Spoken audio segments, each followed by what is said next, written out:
편 1절부터 5절까지 교독합니다. 127편 1절 제가 먼저 봉독합니다. 여호와께서 집을 세우지 아니하시면 세우는 자의 수고가 헛되며 여호와께서 성을 지키지 아니하시면 파수꾼의 깨어 있음이 헛되도다.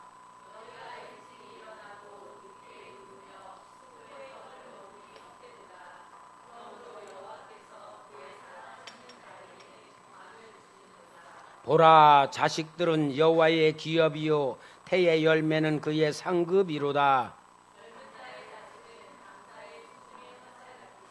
다같이 시작. 이것이 그의 화살통에 가득한 자는 복되도다. 그들이 성문에서 그들의 원수와 담판할 때에 수치를 당하지 아니하리로다. 아멘. 여러분, 우리가 하나님 앞에 예배드리러 왔을 때에는 큰 기대를 걷는 마음을 가져야 됩니다. 하나님께서 성령으로 임재하시고 말씀으로 내 영을 치료해 주시고 내 영을 열어주시고 하나님께서 하나님의 마음을 내 안에 말씀으로 넣어주시는데, 오늘도 하나님이 나에게 어떤 은혜를 베푸실까 하는 마음으로 기대를 걸고 또 마음의 문을 열고 준비하며 온 성도에게는 열린 것만큼 사모한 것만큼 하나님의 은혜가 임할 줄 믿습니다. 자, 오늘은 가정은 복을 담는 그릇이다 라는 주제로 하나님이 여러분 가정에게 복을 주시는 귀한 마음의 역사가 일어날 줄 믿습니다. 하나님께서 에덴 동산에 아담과 하와를 창조하셨습니다. 아담과 하와를 창조하시고서 하나님이 제일 먼저 하신 것이 복을 주셨습니다. 창세기 1장 27, 28절에 보면은 하나님이 자기 형상 곧 하나님의 형상대로 사람을 창조하시되 남자와 여자를 창조하시고 하나님이 그들에게 복을 주시며 하나님이 그들에게 이르시되 생육하고 번성하여 땅에 충만하라, 땅을 정복하라, 바다의 고기 물고기와 하늘의 새와 땅에 움직이는 모든 생물을 다스리라 하시니라.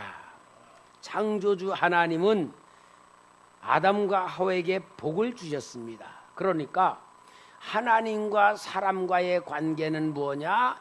하나님은 복을 주시는 분이시고 우리는 복을 받는 관계입니다. 그래서 하나님은 복을 주시고 우리는 복을 받아야지 살고 있기 때문에 우리 이 사람들이 하나님이 주는 복을 받으면서 살 때에 행복하게 살아가는 겁니다. 그러면은 여러분, 복 받기를 원하지 않는 사람 아무도 없어요. 새해가 되면은 새해 복 많이 받으세요, 그렇게 다들 말하는데 문제는 뭐냐? 누가 복을 주는지는 몰라. 그냥 복이 오는 줄만 알아. 막연하게 그냥 복이 오는 줄 알지 누가 주는 줄을 몰라. 그런데 오늘 우리는 분명히 하나님 아버지가 우리에게 복을 주시는 분이란 걸 알고 있단 말이에요. 그럼 문제는 뭐냐? 하나님이 복을 주시는데 그 복이 어디로 오나, 어떻게 오느냐 말하자면은 하나님의 복을 주시는데 그 복을 받을 그릇이 있어야 돼요. 그 복을 받으면 그릇이 뭐냐? 가정이다 그 말이에요. 가정을 통하여서 하나님의 복을 주시고 이 복을 담는 것이 가정이란 그릇에다가 담는 것인데, 여러분, 우리 성도님들은 꼭 기복신앙은 아니라 할지라도 복의 개념은 알아야 됩니다. 일반 세상 사람들은 복 그러면은 육신적인 차원에서 모든 사람이 제일 크게 생각하는 게 뭐냐? 돈 많이 버는 게 복인 줄 알아요. 여러분, 돈 많이 버는 게 복 같지만 거기에는 전제 조건이 있어야 돼요. 그 받은 돈, 물질이 많으면은 물질을 다스릴 수 있는 능력이 있는 사람에게 물질이 복이지, 물질을 다스릴 수 있는 능력이 없는 사람에게 물질이 넘치게 되면 그게 뭐가 돼요? 화가 돼, 화가. 그게 화가 되는 거예요. 예를 들어서 로또 복권 당첨된 사람들이 행복해진 사람 하나도 없어. 다 망했어. 왜? 그 어마어마한 돈을 관리할 만한 능력이 없는데 와니까 그게 재화가 돼버리는 거예요. 여러분, 그래서 우리는 하나님이 주는 복에 대한 올바른 개념을 알아야 되는데, 하나님이 주는 복은 뭐냐? 제일 중요한 복은 행복입니다. 행복. 여러분, 하나님이 주는 복은 행복입니다. 육신적인 어떤 뭐 소유하는 그런 게 아니고 행복이야. 행복한 마음을 하나님께서 주시는 복이 행복인데, 행복으로 인하여 오는 마음이 평안이고요, 평안한 마음 속에 오는 게 기쁨이고요, 기쁜 마음 속에 오는 게 감사예요. 그래서 하나님을 잘 믿는 사람은 무슨 말이냐? 하나님과 관계가 굉장히 좋아지는 관계인데, 하나님이 좋은 관계를 통하여 사람에게 주는 복이 뭐냐? 평안과 기쁨과 감사와 행복이다, 이 말이야. 그래서 예수 잘 믿는지 잘 못 믿는지는 뭐로 알면 되냐? 내가 하나님이 준 은혜와 복을 받아 행복하게 살고 감사하게 살고 기쁨으로 살면서 정말 내 마음에 평안이 있다면 그 사람은 하나님을 잘 믿는 사람이에요. 여러분, 우리는 영적인 성도이기 때문에 이걸 잘 알아야 됩니다. 그러나 목사님이라도 장로 권사 집사님이라도 마음에 평안이 없다, 기쁨이 없다, 뭔가 마음속에 스트레스만 가득 차 있다, 예수 잘못 믿는 거예요.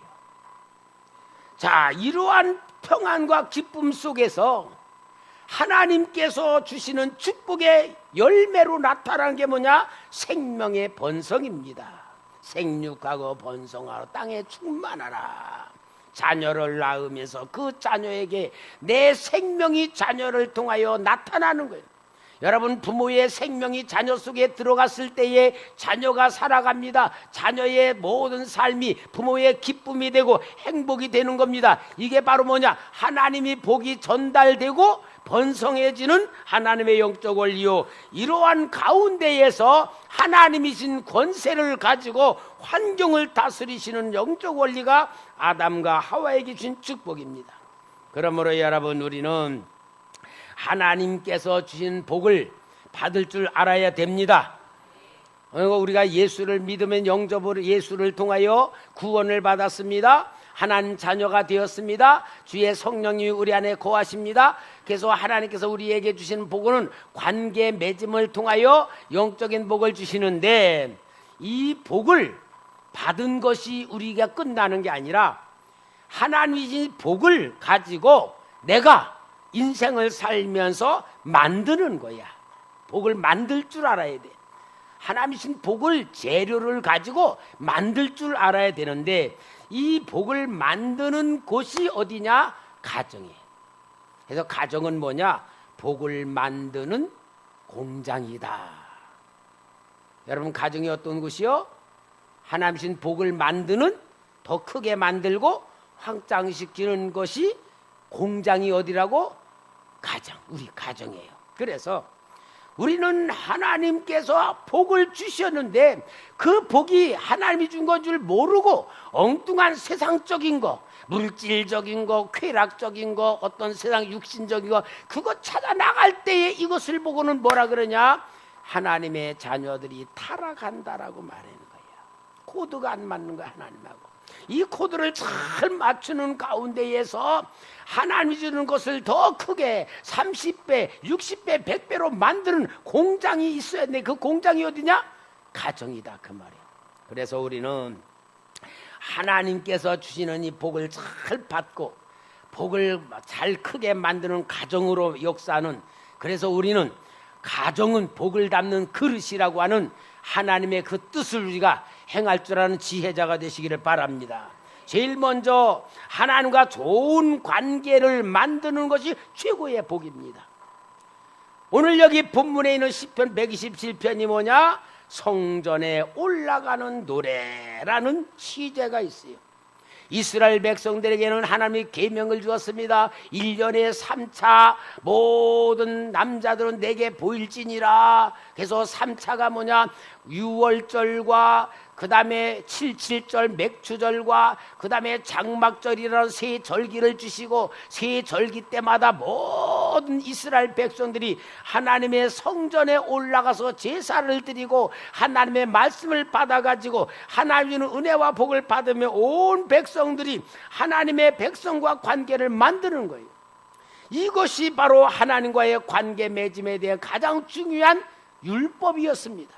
출애굽기 23장 14에서 17절에 보면은 하나님께서 율법을 주는 가운데 명령하셨습니다. 너는 매년 3번 내게 절기를 지킬지니라. 너는 유교병의 절기를 지키라. 내가 내게 명령한 대로 아비벌의 정한 때에 이래 동안 무교병을 먹을지니 이는 그 달에 내가 애굽에서 나왔음이라. 빈손으로 내게 나오지 말지니라. 맥추절을 지키라. 이는 내가 수고하여 밭에 뿌린 것에 첫 열매를 거둠이니라. 수장절을 지키라. 이는 내가 수고하여 이룬 것을 연말에 밭에서부터 거두어 저장함이니라. 내 모든 남자는 매년 3번씩 주 여호와께 보일지니라. 이 말씀은 한마디로 하나님의 백성은 하나님과 관계를 항상 만들어 가야 된다.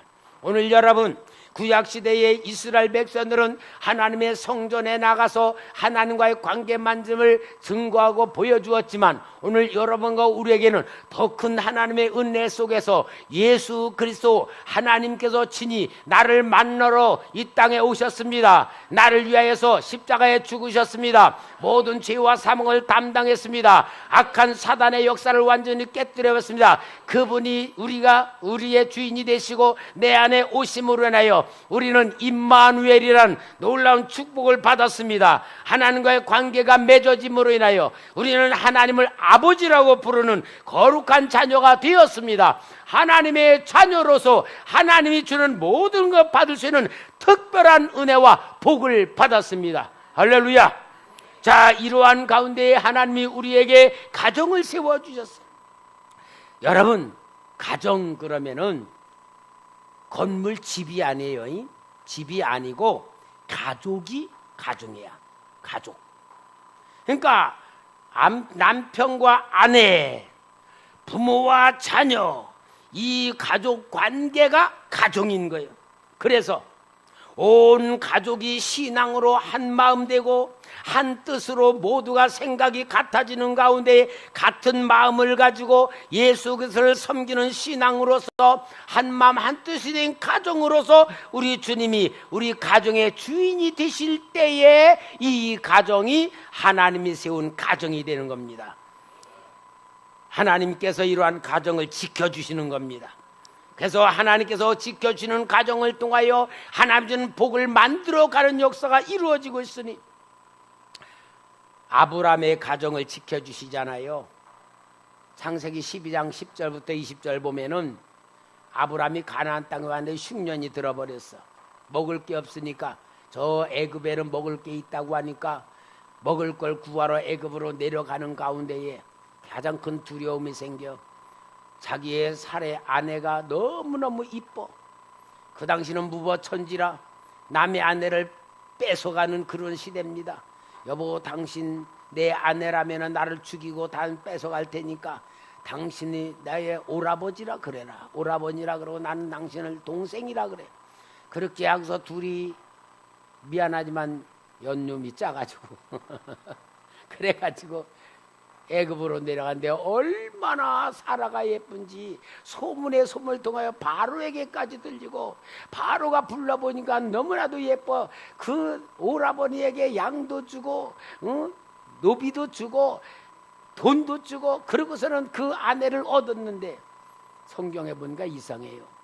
거짓말 시킨 놈을 하나님이 혼내지 않고 바로에게 재앙을 내렸다 해서, 아니 하나님이 그래 아무리 편견이 공의의 하나님이 어째서 거짓말한 사람은 놔두고 바로에게 재앙을 내리셨어. 그리고 너는 그의 아내다라고 말씀하시면서 아브라함의 가정을 어때요? 지켜주셨어요. 여러분, 오늘 우리는 하나님 아버지가 우리 가정 지켜준다고 하는 믿음 가지고 이 땅에서 영적 전쟁 이기셔야 되고 싸워야 될 줄 믿습니다. 왜 그러느냐? 아브라함이 그 당시 하나님이 자기를 부르신 하나님이 어떤 분인지를 믿음이 약한 거야. 사람들로부터 자기를 지켜줄 줄 모르고 마치 하나님은 자기를 지켜줄 만한 능력이 있다는 것을 못 믿기 때문에 거짓말이라도 살라 그러는 불쌍한 믿음이었던 거예요. 하나님께서 지켜줌으로 인하여 아브라함이 그 사건을 통하여 아하, 나를 부르신 하나님은 저 애굽의 왕 바로도 꼼짝 못하게 하는 전능하신 분이라는 것을 믿어지게 만드는 체험을 얻게 된 사건인 줄 믿습니다. 아브라함의 가정만 지켜준 게 아니고 이삭의 가정도 지켜줍니다. 이삭도 아버지 닮아서 그러는지 아비멜렉 앞에서 이삭이 자기 아내 리브가를 여동생이라고 누이라고 했다가 그 아비멜렉이 창문에서 내려보니까 자기 아내로 끌어안고 있는 걸 보고서는 그때 불러가지고 어찌 내가 우리 백성들에게 죄를 질 뻔했느냐. 그러고서는 공포하면서 이삭과 같이 사는 여자는 동생이 아니고 아내니까 건드는 자는 죽으리라. 하나님이 만들어 지켜주시는 거예요. 이삭만 그래요? 야곱도 하나님이 지켜줘. 라반으로부터 지켜줘. 창세기 46장 3절에 야곱이 도망갔을 때 라반이 찾아옵니다. 라반이 찾아와가지고 말합니다. 하나님이 이르시되 나는 하나님이라 내 아버지의 하나님이니 애굽으로 내려가기를 두려워하지 말라. 내가 거기서 큰 민족을 이끌어야 하리라. 하나님이 지켜주시는 역사 속에 있는 거예요. 그러므로 사랑하는 성도 여러분, 우리는 하나님을 믿는다고 할 때는 확실한 믿음을 가지시기 바랍니다. 우리는 구원 받았습니다. 하나님 자녀 되어 있습니다. 하나님은 전능하십니다. 우리의 아버지십니다. 그분이 우리 가정을 지켜주십니다. 내 인생을 지켜주십니다. 내게 복을 주시는 겁니다. 하나님께서 복을 주시는 그 복을 가지고 우리는 이 땅에서 하나님의 것을 이루어야 될 줄 믿습니다. 여러분, 신앙생활 하시면서도 혹시 스트레스에 묶여 있습니까? 환경에 두려움이 있습니까? 불안한 마음이 있습니까? 내가 믿는 하나님, 나를 구원하신 하나님이 나와 함께 하시고 나를 도와주시고 나를 지켜주시고 나의 그 모든 걸 책임져 주시는 이분이가 믿음을 통하여서 우리는 하나님 주는 복을 누릴 줄 알아야 됩니다. 평안의 복입니다. 기쁨의 복입니다. 은혜의 복입니다. 감사의 복입니다. 여러분이 찬송을 부를 때에 기쁨으로 찬송 부르는 이것이 믿음의 찬송같이 우리는 정말 믿음 안에서 감사로 하나님 주는 복을 누릴 줄 알아야 될 줄 믿습니다. 이제 문제는 뭐냐? 여러분, 우리가 이 복을 가지고 개인 받은 복과 체험을 통하여 은혜를 통하여 우리의 가정을 복 담는 그릇으로 만들어야 됩니다. 가정은 복을 담는 그릇이라서. 여러분, 우리가요, 우리 자신을 한번 생각해봐요. 여러분 다 각자 성격도 다르고 생각도 다르고 습관도 다르고 이런 다 달라요. 근데 정말 불행 중 다행이 뭐냐? 자기가 자기 흉을 몰라. 남들은 나의 흉을 아는데 자기가 사실은 자기 흉을 잘 모르고 자기 자신이 어떤 모습으로 살아가고 어떤 습관 가지고 어떤 말을 하고 어떤 성격이 있는지를 잘 모르고 그냥 죄송하지만 무식하게 막 살아가는 거야. 근데 여러분, 나는요 어디서 만들어준 줄 알아요? 가정에서 만들어졌어. 가정에서. 부모님, 남자는 아버지의 영향을 제일 많이 받고 여자는 어머니의 영향을 제일 많이 받고. 근데 그 영향도 좋은 것만 받으면 좋은데 이상하게 우리는 죄성이 있기 때문에 나쁜 것을 유전으로 잘 받아. 그래서 실은 자녀들이 자기 부모가 안 좋은 것을 보면서도 닮아간단 말이에요. 그래서 부모 닮아가면서 사는데 그 부모 닮았다는 것을 내가 알면서도 또 모르면서 살아가. 한마디로 우리는 가정에서 잘못 만들어지면서 살아온 삶이에요. 잘못 만들어지면서 살아온 삶인데 그래도 다행이요. 예수를 믿어서 교회에 다니면서 교회에서 우리 인생의 훈련을 받고 깨닫는 것도 있고 배우는 것도 있고 또 이렇게 만들어지고 다듬어지는 가운데에서 만들어지고 있는데 여러분 참 우리 하나님의 방법은 신기해요. 우리 가정의 모습하고요 하나님의 세상에 세운 게 두 단체야. 하나는 가정이란 걸 세웠고요 가정을 통하여 생명을 만들어내고 생명을 만들어낸 그 인격을 부모를 통하여 만들어가고 형제들을 통하여 또 훈련을 시켜가면서 하나의 인격을 만들어가는 게 가정인데 이게 육신의 사람을 만들면서 똑같이 가정과 같은 원리로 만든 것이 교회야. 하나님이 만든 게요 가정과 교회가 똑같은 원리로 만들었어. 그래서 우리 교회는 뭐라 그러냐? 사랑하는 형제 자매라. 목사는 무슨 역할을 합니까? 부모 역할을 하는 거예요. 부모 역할을 하면서 성도 여러분들의 개인 것을 다 이렇게 일일이 보면서 기도도 하고 깨닫게도 만들고 또 여러분 칭찬도 하고 이제 이러면서 여러분들을 갖다가 만들어가면서 항상 제가 얘기하잖아. 신앙은 뭐다? 삶이다. 삶이 신앙이에요. 삶이 신앙. 여러분 삶의 신앙이다. 그리고 교회 와서 두 가지 훈련해야 된다. 그게 가정에서 훈련하는 거 똑같은 거야. 교회에서 훈련하는 게 뭐라고? 제일 먼저는 인격 훈련. 인격 훈련이 나의 인생을 만들어가는 인격 훈련이에요. 우리 교회에서 훈련하는 게 가정에서 부모가 우리 어렸을 때 교육하던 것과 똑같은 원리예요. 인격 훈련을 통하여 내가 만들어지고 나 자신의 가치관을 세워가고 나 자신을 존귀하게 만드는 인격 훈련을 만들고 신앙 훈련을 통하여서 하나님 밑에 복을 받는 길 훈련을 시켜서 우리 여러분들이 교회 와서도 정말 여러분이 잘 만들어지는 사람이 돼야 되고 또 가정에서도 만들어진 거 잘못 만들어진 거는 여기서 고쳐놔야 되고 이게 하나님께서 만드신 축복의 원리라 우리 복받게 하기 위한 하나님의 그릇으로 오늘도 우리에게 만드시는 게 복인 줄 믿습니다. 여러분 오늘날 그런데 이 사탄에 의하여서 이 시대가 무너지는 가정의 상태가 되어 있습니다. 결혼을 못하는 상태로 만들어집니다. 결혼을 안 하는 상태로 만들어갑니다. 자녀를 낳지 않으려는 생각들을 극단적인 이기주의들이 있습니다. 믿는 사람들까지도 이런 세상 문화에 병들어서 완전히 하나 주는 가정이 깨어져가는 이런 슬픈 상황에 있다는 것을 볼 때 우리 믿는 자들은요 이 세상의 잘못된 상황이나 잘못된 것들을 보고 따라가면 안 되고 우리는 하나님의 영적 원리 속에 살아가야 될 줄 믿습니다. 자녀들이 하나님을 섬기며 복을 받는 것이고 이 복을 가지고 우리가 살아가면서 우리에게 주시는 때를 따라 돕는 은혜를 받아야 됩니다. 가족들이 먼저 대화를 통하여 생각과 마음들이 하나로 만들어지는 역사를 이루어야 돼요. 따라합시다. 가족의 대화는 생각의 통로다.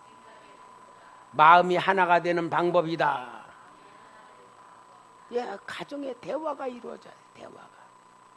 여러분 대화가 너무 이루어지지 아니하는 가정은 뭐냐?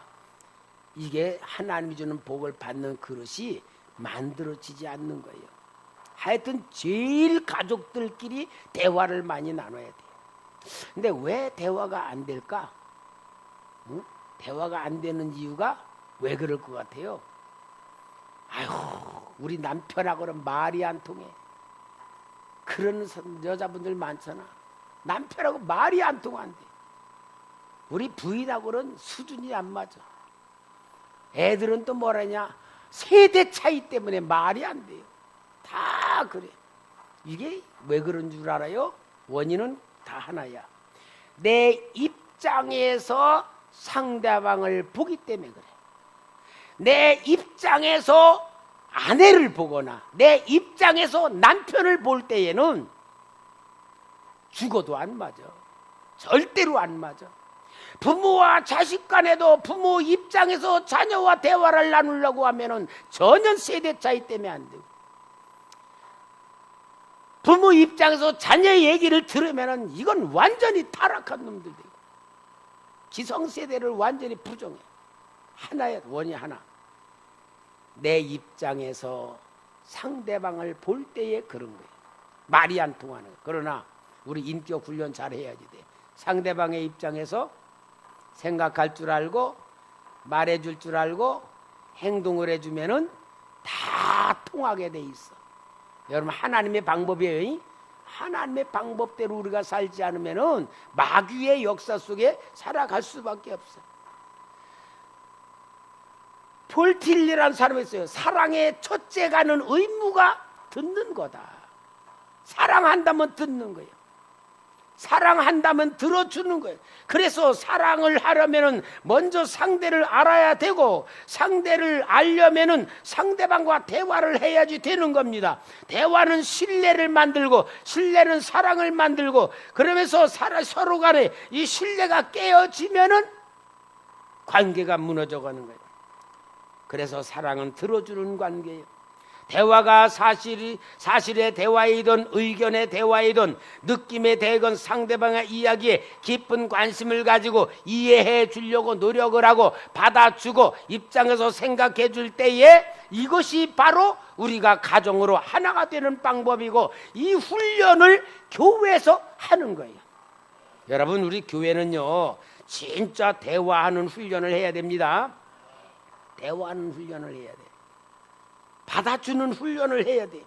그래서 우리 모두가 내 자신의 이기적인 생각, 육신적인 생각부터 빨리 체질을 바꿔야 돼.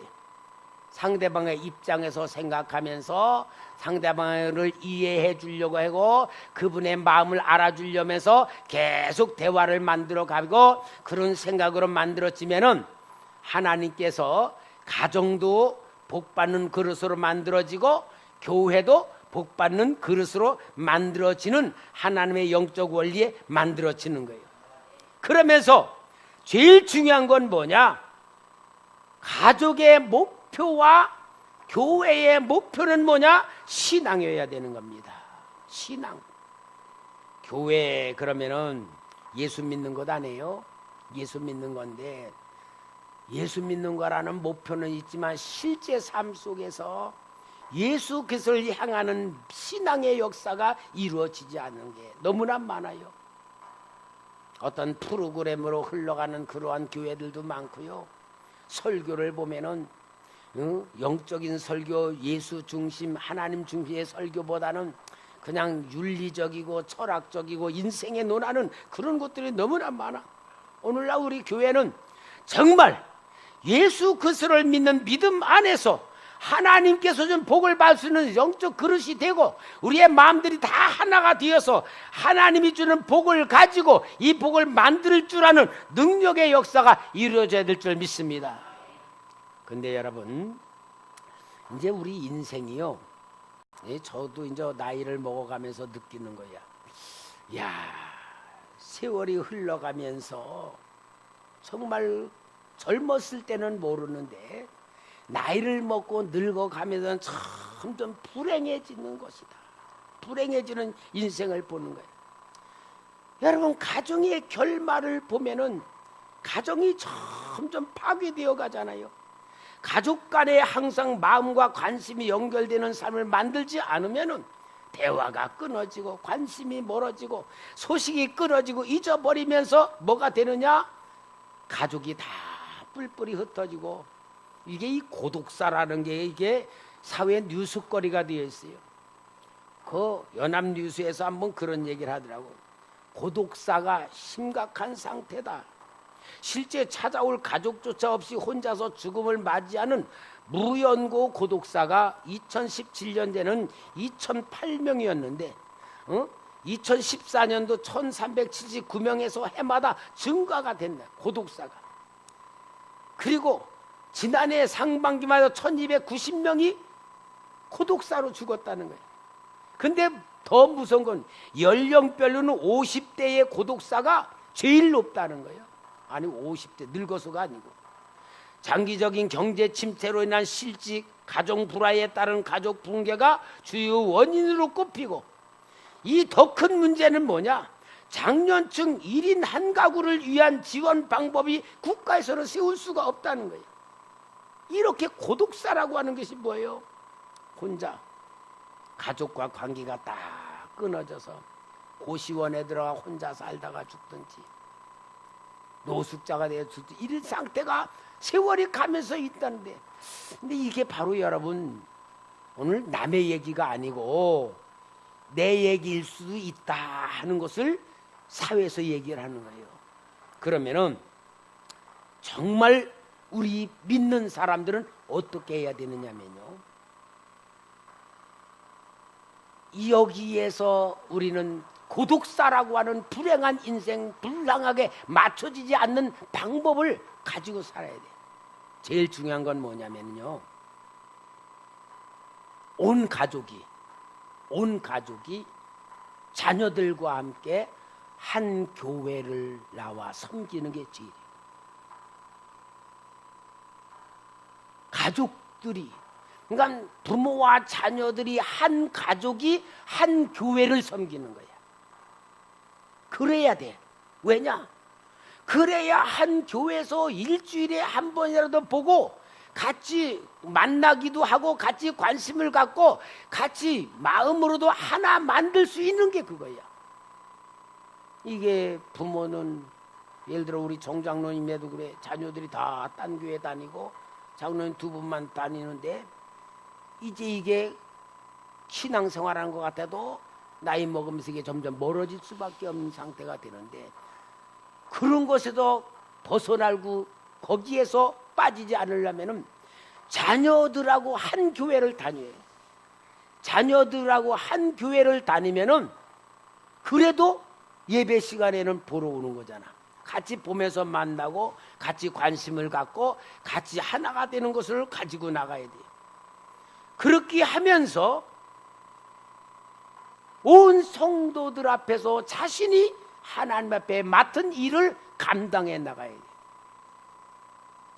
여러분, 큰 교회가요, 우리 교회가 큰 교회가 아니니까 다행입니다. 큰 교회는요, 좋은 것 같은 것도 있지만 실제로 가면 심각한 게 많아요. 한 근 10년 다 갑니다마는 우리 저 꿈꾸는 교회에 담임분이 암병에 걸렸는데 옛날에 교회 다니게 좋아하고 아는 관계였어요. 아, 내가 초대교회를 가서 목사님 기도도 받고 신앙 도움도 받으면서 내가 이 암병에 대해서 좀 내가 어떤 치료 좀 해, 영적으로 치료해야 되겠다. 그리고 연락이 왔어요. 근데 옆에 교회 다니고 있는 사람이라 목회자의 윤리상 그 교인이 바로 옆이니까 먼 데도 아니고 그 사람을 허용할 수가 없겠더라고. 그래서 그 교회 제가 잘 아는 권사님에게 이야기를 했어요. 이런 성도님이 암에 걸려서 이렇게 하는다 그런데 나한테 와서 영적인 치료를 받기를 원한다. 당신네가 책임을 지려면 책임지고 책임 못 지면 나한테 와서 받게 하라. 그랬더니 이 권사님은 자기가 자기네 교인 안 뺏기려고 우리가 책임지겠다. 잘 해도록 하라. 대신 말은 책임져 놓고 그냥 책임도 안 져먹고 죽어버렸어. 그때 제가 목회자의 윤리보다 진짜 영혼을 도와주고 치료해 줘야 될 건데 목회자의 윤리라는 것 때문에 방치시켰구나 하는 게 속상하더라고. 여러분, 진짜 이거는 목회자의 입장에서 그렇지만 실제 성도들이 하나님의 영적인 지도받고 도움받고 정말 영적 치료를 받을 수 있다는 것은 우리 교회같이 아담한 교회가 최고입니다. 저는 여러분 성도, 여러분 가족 한 사람 한 사람 이름 부르며 새벽에도 기도하고 저녁에도 기도하고 기도하면서 영적인 상태도 보고 기도하면서 여러분들이 어떤 것인가를 보면서 여러분을 다 이렇게 영적으로 제가 이렇게 함께 하고 있다는 게 뭐예요? 영적인 분모라는 말이야. 여러분들이 정말 고맙게도 어버이날 막 그 어려운 가운데 용돈도 주고 막 그래서 내가 너무나도 우리 성도님들이 저를 섬겨주는 게 고마워가지고 참 이렇게 제가 여러분들에게 미안한 마음도 있고 더 섬기겠다는 마음도 있고 얼마나 뜨거운지 몰라. 근데 너무 고마워서 우리 노예 목사님한테 자라 그랬어. 우리 어버이날 우리 성도님들이 그렇게 막 용돈을 주더라고. 그러니까 그 목사님이 자기는 한 번도 못 받았대. 아유, 이게 확실히 수준 차이가 있구나. 여러분, 교회는 가정입니다. 가정이에요, 가정. 여러분들이 무엇이든지 기도할 제목 가지고 어떤 거든지 주의 종에게 와서 의논하고 같이 기도 나누며 여러분들이 영적 지도 받아야 되고 영적 지도를 통하여 하나 주는 복을 받는 그릇을 만들어야 될 줄 믿습니다. 더 중요한 거는 나이를 먹을수록 교회의 일원이 돼야 돼. 교회의 일원이 돼야 돼. 근데 나이 먹으면요, 이 사람한테 참견하고 저 사람 그건 미움받고 그런 거 말고 기도의 몫을 감당할 줄 알면은 진짜 큰 일을 하는 거예요. 제가 기도를 하면서 하나님께 은혜 받은 게 뭐냐면은 내가 기도실에서 기도하면서 정말 우리 성도들을 위해 기도하고 노예에 속한 목사님들과 교회를 위하여 기도하고 어떤 또 국가와 민족을 위해 기도하는 이 기도 시간을 주님께서 깨닫게 하는데 네가 비록 앉아있지만 기도를 통하여 큰 일을 하는 거다. 너 기도를 통하여 내가 하고자 하는 일에 동참하는 거다 하면서 감동을 주시는데 목사가 기도하는 게 앉아서 기도하는 게 그냥 앉아있는 시간이 아니고 영적으로는 내 육신이 할 수 없는 거, 내 능력으로 할 수 없는 거, 그게 기도로 다 하는 거구나 보면은 오늘 우리가 어마어마한 축복을 받은 거예요. 여러분, 우리가 기도한다는 것은 내 육신으로 물질로 할 수 없는 거 하나님 앞에 기도를 통하여 큰 하늘의 일을 감당하는 일꾼입니다. 교회를 위하여 기도하는 사람은 교회를 세워나가는 교회의 큰 일꾼이 되는 겁니다. 그러니까 기도라는 게 뭐냐? 하나님의 일에 동참하는 거예요. 하나님하고. 그러니 기도한다는 게 얼마나 큰 축복이야. 근데 여러분, 연세를 잡수실수록 힘이 없고 물질도 없고 할 수 있는 게 없으면은 뭐 하면 된다? 교회에서 기도 몫을 감당하면 된다. 누가복음 2장 36절에서 38절 보니까 이 기도의 큰 역사를 이루는 안나라고 하는 선지자를 말합니다. 또 아셀지파 비누엘의 딸 안나라 하는 선지자가 있어 나이가 매우 많았더라. 그가 결혼한 후 7해 동안 남편과 함께 살다가 과부가 되고 84세가 되었더라. 이 사람이 성전을 떠나지 아니하고 주야로 금식하며 기도함으로 섬기더니 마침 이때에 나와서 하나님께 감사하고 예루살렘의 속량을 바라보는 모든 사람에게 그에 대하여 말하니라. 결혼 생활 7년 했어. 자녀도 못 낳는 모양이라. 그런데 성전에서 금식하고 기도하며 84세까지 있는데 이 안나라고 하는 이 여자분이 예수 그리스도를 보고 위로받고 그를 증거하는 역사를 통하여 어마어마한 축복으로 역사했으니 선지자라고 칭해줬단 말이야. 그러니 하나님은요, 우리 평생에 복받을 길, 복받는 역사로 우리에게 다 준 게 있어. 뭐만 하면 돼? 감당만 하면 돼. 그래서 정말 여러분, 우리는 인생은 육신으로 살아갈 때도 있지만 나이를 먹어가면서는 육신의 힘이 약하면 그래도 하나님은 기도를 통하여 교회를 섬김을 통하여 하나님이 복받는 길을 마련해 주셨다는 게 얼마나 큰 복입니까? 사랑하는 성도 여러분, 하나님은 우리를 구원시켜 주시고 하늘의 복과 땅의 복을 주시고 임마누엘 능력을 주셨습니다. 오늘 우리는 이 가정이란 복을 통한 가정의 복을 담는 그릇은 우리의 일반 가정을 시작하여 우리 교회라는 가정까지 연관시키는 가운데에 정말 뜻이 하늘에서 이루어진 것 같이 우리 이 땅에 이루어지는 역사가 나타나고 하나님이 하늘의 복과 땅의 복을 주신 역사가 내 삶 속에 이루어지는 것으로 우리는 만들어야 되는 것이 가정을 통하여 교회를 통하여 만들어지는 가운데에 성경에 기록된 모든 축복이 오늘 우리에게 이루어지고 증거가 되기를 주의 이름으로 축원합니다. 기도하겠습니다. 하나님 아버지 감사합니다. 우리를 신령한 은혜 속에 역사해 주시고 우리를 불러서 주님의 몸된 교회 세우는 일꾼으로 만들어 주시옵시고 또 이렇게 우리 가정에서 만들어진 우리의 인격과 우리의 모든 삶이 교회를 통하여 다듬어지고 만들어지는 가운데에 하나님 주는 복을 받을 수 있는 그릇으로 하나님 만들어 주시니 감사합니다. 오늘 귀한 말씀의 역사가 저희들의 심령 속에 신령한 은혜로 넘치게 하여 주시옵소서. 잘 박힌 목과 같이 흔들리지 않게 하여 주시옵소서. 저희들의 신앙 위에 하나님의 큰 능력으로 함께 하여 주옵소서. 예수님의 이름으로 기도합나이다. 아멘.